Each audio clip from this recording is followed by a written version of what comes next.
Focus करिए। Scope of financial management. Financial management के scope क्या है समझ रहे हैं? फाइनेंशियल मैनेजमेंट का तीन ही स्कोप है। स्कोप माने क्षेत्र क्या है, समझ पा रहे हैं? तो फाइनेंशियल मैनेजमेंट का तीन ही स्कोप है। पहला फाइनेंसिंग डिसीजन कि हम फाइनेंस लें तो उससे संबंधित हमें जब डिसीजन लेना है, जैसे मान लीजिए पैसा लेना है तो उसका डिसीजन तो करना पड़ेगा ना, उसे हम क्या कहते हैं? Financing decision.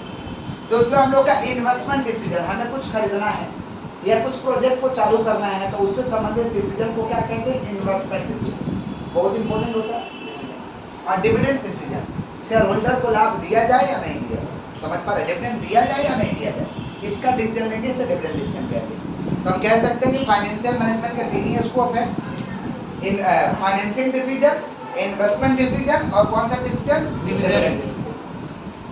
प्रॉफिट मैक्सिमाइजेशन तो आगे ही बता दिए भाई, छोटा बुद्धि का कंसेप्ट है। प्रॉफिट मैक्सिमाइजेशन क्या कहता है कि सिर्फ और सिर्फ लाभ कमाइए और पॉकेट में लेके चलते बनिए, समझ रहे हैं? बिजनेस में रुपया लगाने का दरकार नहीं है। तो छोटा बुद्धि का कंसेप्ट है तो उसका डिसएडवांटेज तो हो ही सकता है। लिमिटेशन और ड्रॉबैक्स, लिमिटेशन और drawbacks of profit maximization. Profit maximization का लिमिटेशन क्या है, नुकसान क्या है या ड्रॉबैक्स क्या है? पहला, haziness the concept of profit. Profit का कंसेप्ट यहाँ पे हैजीनेस होता है। समझिए लोग को नहीं आता कि ग्रॉस प्रॉफिट वाला अपना प्रॉफिट है, कि नेट प्रॉफिट बिफोर टैक्स वाला अपना प्रॉफिट है, कि नेट प्रॉफिट आफ्टर टैक्स वाला अपना प्रॉफिट है। माने प्रॉफिट का कंसेप्ट ये लोग का माने एकदम क्लियर कट क्लियर है। जैसे कंपनी का प्रॉफिट क्या रहता है? क्लियर कट रहता है। एक छोटा मोटा बिजनेस का प्रॉफिट क्लियर कट रहता ही नहीं। वो लोग को भी नहीं समझ में आता कि आखिर हमें प्रॉफिट हुआ है तो कितना हुआ। तो haziness the concept of profit. Profit का कंसेप्ट जो रहता है हैजीनेस रहता है। Ignores time value of money.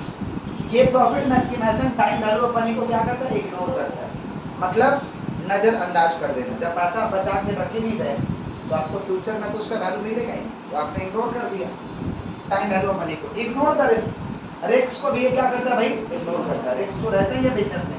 अब रिस्क से कैसे बचिएगा? जब पैसा बचा के उसमें रखिएगा बिजनेस में तो किसी भी तरीका का रिस्क आएगा तो उस पैसा से हम सॉल्व कर सकते हैं, लेकिन अब तो पैसा बचा नहीं रहे, पैसा निकाल के चले जा रहे। प्रॉफिट मैक्सिमाइजेशन में लाभ कमा के आप लाभ लेके चले जा रहे, समझ रहे? तो रिस्क को आप इग्नोर कर रहे हैं। Assuming the perfect competition only. और ये लोग एज्यूम करता है कि भाई कंपटीशन है। परफेक्ट कंपटीशन माने भयानक वाला कंपटीशन। प्रॉफिट मैक्सिमाइजेशन में जो लोग धंधा करता है ना, वो खाली एज्यूम करके चलता है, मानता है कि परफेक्ट कंपटीशन, कंपटीशन बहुत तगड़ा है, लोग मानते हैं, लोगों को मानना है। Fail to achieve interest of different parties.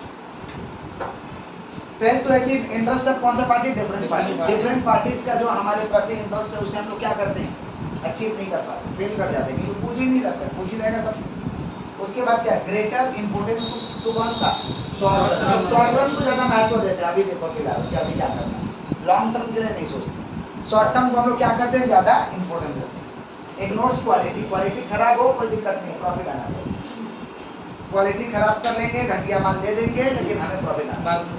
Ignores quality, ये सब डिसएडवांटेज है भाई। Yes sir. प्रॉफिट मैक्सिमाइजेशन के ये सब डिसएडवांटेज है। चलिए आगे बढ़ते हैं। Relationship between risk and return. Risk और रिटर्न का क्या रिलेशनशिप है? लेकिन ये रिस्क और रिटर्न का रिलेशनशिप समझने से पहले हमें समझना जरूरी है कि व्हाट इज रिस्क और what is return. What is risk और व्हाट इज रिटर्न। रिस्क का मतलब क्या होता है? Risk means chances of loss. जब लॉस की संभावनाएं बनी रहती है उसे क्या कहते हैं? रिस्क कहते हैं। Risk means probability of loss. Loss की संभावनाएं हैं, लॉस की चांसेस है, उसे हम क्या कहते हैं? रिस्क कहते हैं। रिटर्न का मतलब हम जो पैसा लगा रहे हैं तो हमें कितना कमाई होगा, कितना कमाई होगा, इसे हम क्या कहेंगे? रिटर्न कहेंगे। तो ये दोनों का रिलेशनशिप क्या है, समझ पा रहे हैं? तो देखिए रिस्क और रिटर्न का दो तरीका का रिलेशनशिप है, एक है डायरेक्ट और एक है इनडायरेक्ट, जिसे हम लोग निगेटिव भी कहते हैं। निगेटिव रिलेशनशिप क्या कहते हैं हम लोग? निगेटिव। डायरेक्ट रिलेशनशिप क्या है? High risk high return. ज्यादा रिस्क है तो ज्यादा रिटर्न है, बोलते हैं ना रिस्क तो बहुत है लेकिन कमाई भी बहुत। ज्यादा रिस्क है तो ज्यादा रिटर्न भी है, समझ पा रहे हैं? ये अच्छा बात है, ज्यादा रिस्क लेगा तो ज्यादा रिटर्न आना चाहिए, सिंपल सा बात। दूसरा क्या भाई? लो रिस्क लो रिटर्न। रिस्क कम तो रिटर्न कम। जैसे मान लीजिए फिक्स डिपॉजिट में डालिएगा पैसा बैंक में तो रिस्क बहुत ही कम रहता है, तो रिटर्न भी तो कम ही रहता है। फिक्स डिपॉजिट में पैसा डाल दीजिएगा तो रिस्क रहता है बट कम रहता है, समझ रहे क्या? बहुत ही कम, तो रिटर्न भी बहुत ही कम रहेगा, माने ना के बराबर। इसको हम क्या कहते हैं? लो रिस्क लो रिटर्न।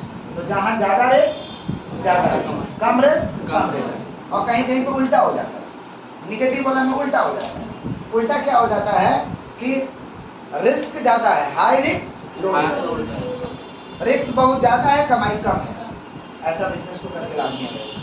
रिस्क बहुत ज्यादा बट रिटर्न बहुत कम, हाई रिस्क लो रिटर्न, हाई रिस्क लो रिटर्न। समझ पा रहे, करने वाले करते हैं ऐसे बिजनेस, ऐसा होता है।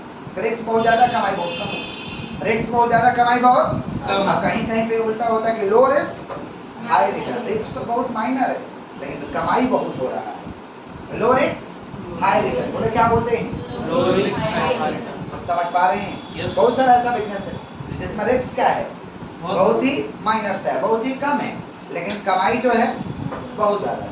समझे कि नहीं समझे? क्लियर है? इसी को हम किसका रिलेशन कहते हैं, रिस्क एंड रिटर्न का। टू वाला में लिख दीजिएगा, उल्टा करके थोड़ा लिख दीजिए, low risk high return, low risk, और दूसरा में लिख दीजिए हाई रिस्क लो रिटर्न, हाई रिस्क लो रिटर्न। बालक सिर्फ